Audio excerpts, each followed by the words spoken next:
Welcome to three born talkies. आज जो movie के बारे में बताने जा रही हूँ वो एक अमेरिकन रोमांटिक मूवी है जिसका नाम है द किसिंग बूथ। ये किसिंग बूथ का पहला पार्ट है। तो चलिए आज की एक नई मूवी के सफर पे। मूवी की शुरुआत में हम हॉस्पिटल में दो बच्चों को देखते हैं जिनमें से एक का नाम ली है और एक का नाम एल है। ये दोनों एक ही दिन बॉर्न हुए थे। इनकी मॉम्स बेस्ट फ्रेंड थी, इसीलिए बचपन से इनकी बॉन्डिंग बहुत ही ज्यादा स्पेशल थी। ये दोनों एक दूसरे के बेस्ट फ्रेंड थे। एल और ली हमेशा एक साथ खेलते, पर ली का बड़ा भाई नोआ अलग रहता। कुछ ही दिनों में एल की मॉम की तबीयत थोड़ी बिगड़ने लगी, जिसकी वजह से टीनेज इयर्स में ही एल की मॉम की डेथ हो गई। अब सब थोड़े थोड़े बड़े होने लगे थे और एल को नोआ भी पसंद था, पर इस बारे में उसने किसी से कभी कुछ नहीं कहा। एक दिन ली के घर एल समर एंजॉय कर रही थी, तभी दोनों सोचते हैं कि फंड रेजिंग कार्निवल आ रहा है, इसलिए उन्हें कोई आइडिया जल्दी ही सोचना पड़ेगा। तभी वहाँ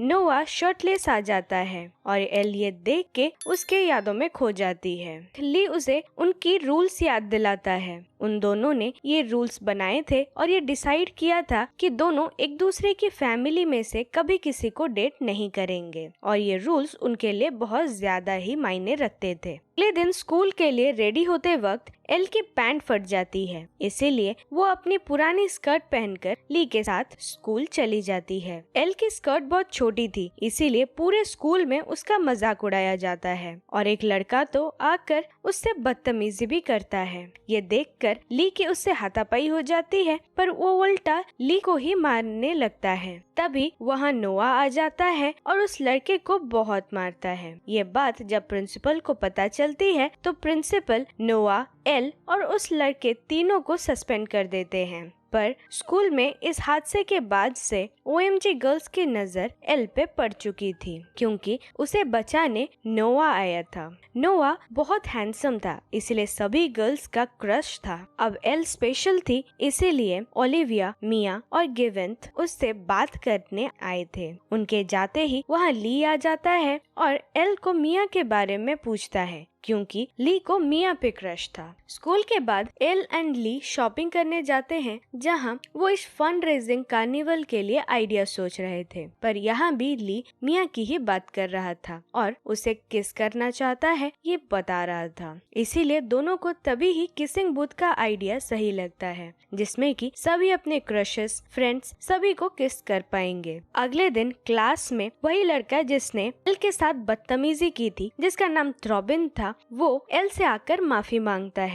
तो इसे देख नोआ को थोड़ा जलन होता है। एल थ्रॉबिन को वही स्कर्ट पहने स्कूल में उनके रूम में आने का डेयर दे देती है। थ्रॉबिन भी वही स्कर्ट पहनकर क्लास में आता है, जिससे कि एल उसे माफ कर देती है और उसके साथ शाम को डेट पे जाने के लिए भी रेडी हो जाती है। शाम को एल रेडी होकर डेट के प्लेस पे तो आ जाती है, पर यहाँ थ्रॉबिन नहीं पहुँचता। फ्रस्ट्रेटेड होकर एल ली को कॉल करती है और वहाँ ली आ जाता है और दोनों अपनी फेवरेट डांसिंग गेम खेलने लगते हैं। वहाँ कुछ टाइम बाद फिर थ्रॉबिन आता है, तो ली एल को मना करता है कि वो उससे बात ना करे, पर फिर भी एल थ्रॉबिन से बात करने जाती है, क्योंकि उसे ये नहीं आने का रीजन पता होना चाहिए। यहाँ थ्रॉबिन एल को बताता है कि बहुत सारे बॉयज एल से बात करना और उससे डेट करना चाहते हैं, पर नोआ ने सभी को एल से दूर रहने को कहा है, इसीलिए कोई भी डर कर एल के पास नहीं आता। ये सुनकर एल को बहुत ज्यादा गुस्सा आ जाता है और वो घर जाकर सीधे कॉल पे नोआ को बहुत ज्यादा सुनाती है। नोआ उससे कहता है कि वो अभी मैच्योर नहीं है, इसीलिए वो उसे प्रोटेक्ट कर रहा है, पर ये बात वो समझ नहीं पाएगी। ये इमैच्योर वाली बात सुनकर एल और भी ज्यादा गुस्सा हो जाती है। अगले दिन एल की किसिंग बूथ का प्लान एक्सेप्ट तो हो जाता है, पर सारी लड़कियां वहाँ नोआ की प्रेजेंस मांगने लगती हैं, इसीलिए एल वहाँ सभी को प्रॉमिस कर देती है कि वो किसिंग बूथ पे नोआ को ले आएगी। ली और एल की फैमिली हर वीकेंड एक साथ डिनर करते थे, पर इस बार जब सभी नोआ से फर्स्ट डे स्कूल में फाइट करने की वजह पूछते हैं, इधर नोआ एल को कवर अप करते हुए कुछ अलग ही बहाना बना देता है, जो एल को बहुत अच्छा लगता है। अगले दिन ली को उसके पेरेंट्स को एयरपोर्ट छोड़ना था, इसलिए उसने एल को नोआ के साथ घर चले जाने को कहा। जब एल नोआ के पास पहुंची तो उसने देखा कि नोआ के पास तो एक बाइक है, इसलिए ये देखकर वो उसके साथ जाने से मना कर देती है, क्योंकि अगर वो नोआ के साथ जाएगी तो सभी को लगेगा कि वो भी नोआ के पीछे पागल है। अब नोआ के पेरेंट्स तो घर पे थे नहीं, इसीलिए वो पूरे घर पे पार्टी रख देता है। वहाँ जाने के लिए एल भी रेडी हो जाती है और अपने किसिंग बूथ के लिए वहाँ किसी को हायर करने का ट्राई करती है, पर यहाँ तो सभी कस्टमर्स बनना चाहते थे। पार्टी में जब एल OMG गर्ल्स से मिलती है तो वो भी एल से नोआ को किसिंग बूथ में होने के बारे में पूछते हैं, तो एल बताती है कि उसने अभी तक नोआ से बात नहीं की है। ये सुनकर OMG गर्ल्स अभी उसे नोआ के पास जाकर उससे बात करने को कहती हैं और उसे नोआ के पास भेज देती हैं। एल नोआ के पास जाती है तो नोआ किसी और को किस कर रहा था, पर तब भी वो उससे डिस्टर्ब कर देती है। जिस लड़की को नोआ किस कर रहा था वो लड़की एल को बहुत कुछ सुना देती है, तो यहाँ नोआ एल का साइड लेकर उस लड़की को ये कहता है कि एल उसके फैमिली जैसी है, तो वो उसके साथ ऐसा बिहेव ना करे। नोआ के ये बिहेवियर से एल को बहुत अच्छा लगता है, पर अब भी वो किसिंग बूथ के लिए रेडी नहीं था। पार्टी में एल बहुत सारे ड्रिंक्स पी लेती है, जिससे कि उसे बहुत ज्यादा नशा चढ़ जाता है और वो इधर उधर के काम करने लगती है। वो पूल में गिरने ही वाली होती है कि तभी उसे कोई बचा लेता है। अगले दिन जब उसकी आंख खुलती है तो उसे पता चलता है कि ये रूम तो नोआ का है और कल उसे नोआ ने ही बचाया था। वहाँ नोआ आता है और वो उसे काम डाउन करता है कि वो ऐसा ना सोचे, उन दोनों में कोई फिजिकल रिलेशनशिप हुई ही नहीं है। एल वहाँ से अपने सारे कपड़े लिए ली के रूम में चली जाती है, जहाँ जाकर अब भी वो नोआ के बारे में ही सोच रही थी। वो ये सोचती है कि शायद नोआ भी उसे बहन की तरह नहीं बल्कि अपनी गर्लफ्रेंड की तरह पसंद करता है। अगले दिन स्कूल में OMG गर्ल्स को एल बताती है कि उसने सुना है कि नोआ इन तीनों में से किसी को किस करने वाला है, जो सुनकर OMG गर्ल्स एक्साइटेड हो जाती हैं और किसिंग बूथ पे काम करने को रेडी हो जाती हैं। अब ली एंड एल अपने किसिंग बूथ को पेंट करने लग जाते हैं और मस्ती मस्ती में दोनों एक दूसरे पे पेंट्स फेंकने लगते हैं कि एल पूरी तरह पेंट में भीग जाती है। वो फिर खुद को साफ करने वॉशरूम जाती है और जैसे ही अपना टॉप उतारती है उसे रियलाइज होता है कि ये तो बॉयज वॉशरूम है। ये देख नोआ उस पर बहुत ज्यादा गुस्सा होता है, पर नोआ को और भी ज्यादा इरिटेट करने के लिए वो वैसे ही पूरे वॉशरूम में एक राउंड लगाकर वहाँ से चली जाती है।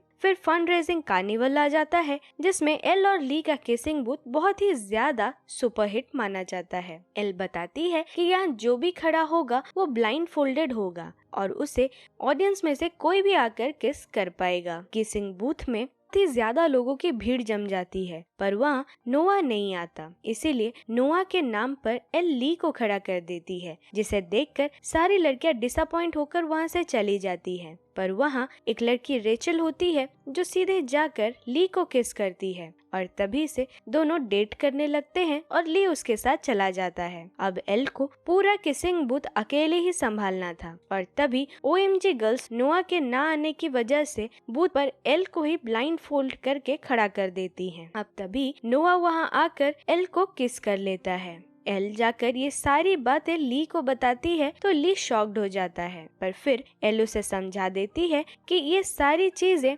सिर्फ फंड रेजिंग के लिए ही हुआ था, तो वो ये सबसे वरिड ना हो। फिर वो दोनों में हर चीज नॉर्मल हो जाती है। कार्निवल के बाद एल अकेले घर जा रही थी, इसीलिए नोआ उसे लिफ्ट दे देता है, पर थोड़ी देर बाद वहाँ बारिश शुरू हो जाती है, जिससे कि दोनों को एक पार्क में शेल्टर लेना पड़ता है। यहाँ L out of the blue नोआ को किस कर लेती है, पर फिर रुक जाती है क्योंकि वो नहीं चाहती कि वो बाकी सारी लड़कियों की तरह नोआ उसे घुमा के छोड़ दे। इस पर नोआ उसे बताता है कि वो पहले से ही एल को पसंद करता है, पर ली की वजह से वो उसे कुछ बोल नहीं पा रहा था। ये सुनकर एल शॉक्ड हो जाती है। तभी नोआ उसे फिर से किस कर लेता है, पर तभी वहाँ वॉचमैन आ जाता है और वो नोआ को फिर से कहता है कि मैंने तुम्हें मना किया था ना कि यहाँ फिर से किसी लड़की के साथ मत आना। सुनकर एल बहुत ज्यादा गुस्सा हो जाती है पर फाइनली नोआ एल को उसके घर छोड़ देता है और वहाँ उसे फिर से अपना लव का कन्फेस करता है। एल उससे कुछ बोलती तो नहीं है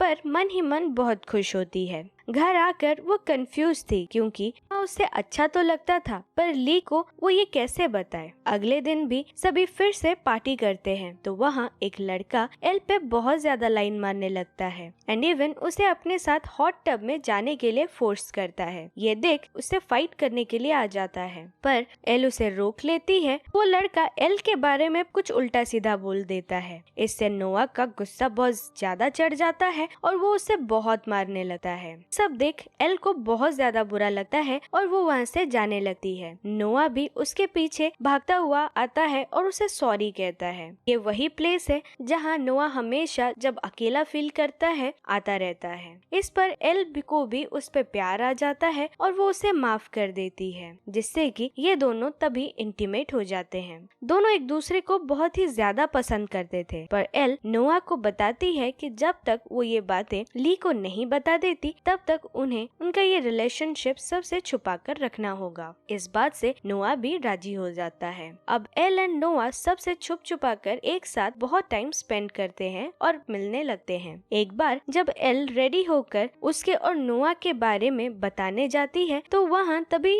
रेचल आ जाती है जिससे कि एल उस दिन उसे उन दोनों के रिलेशन के बारे में नहीं बता पाती।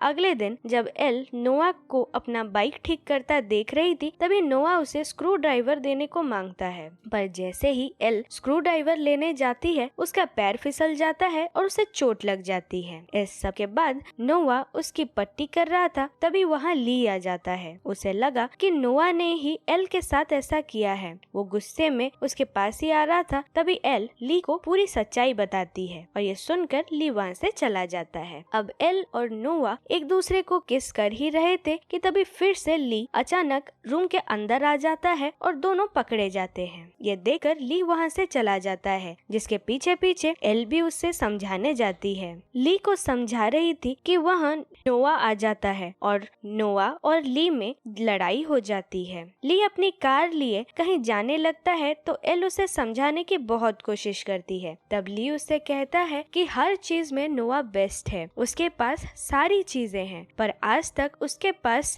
जैसी बेस्ट फ्रेंड नहीं थी पर आज वो उसकी बेस्ट फ्रेंड को भी उससे छीन लिया। ये सुनकर एल को भी बहुत बुरा लगता है और वो नोआ को बहुत ज्यादा सुनाकर वहाँ से चली जाती है। इवनिंग में फिर ली की मॉम एल को आकर समझाती है कि बेस्ट फ्रेंड्स में तो ऐसी फाइट्स होती ही है, इसीलिए वो ली को जाकर अगर खुद समझाएगी तो ली जरूर मान जाएगा क्योंकि बेस्ट फ्रेंड्स की रिलेशनशिप ऐसे नहीं टूटी। दूसरी तरफ नोआ एल के पापा के पास जाकर ये सारी बातों के लिए सॉरी मांगता है और बताता है कि वो एक्चुअल में एल से बहुत प्यार करता है पर एल के पापा उसे कहते हैं कि ये सारी बातें तो एल को डिसाइड करनी है तो इसमें वो नोआ की कोई हेल्प नहीं कर सकते। अब थोड़े दिन बीते हैं और अब ली एल से नाराज नहीं हो पाता। वो उसी डांसिंग गेम के पास जाता है जहाँ एल बैठी थी और दोनों फिर से फ्रेंड्स बन जाते हैं। फिर दोनों अपने बर्थडे के लिए कॉस्ट्यूम थीम का आइडिया बनाते हैं और शाम को प्रॉम नाइट थी इसीलिए एल बहुत ही अच्छे से रेडी होकर रेचल और ली के साथ वहाँ जाती है। सभी वहाँ बहुत एंजॉय करते हैं। वहाँ ली एंड एल का किसिंग बूथ भी था एंड एज मेमोरी उसे रखा गया था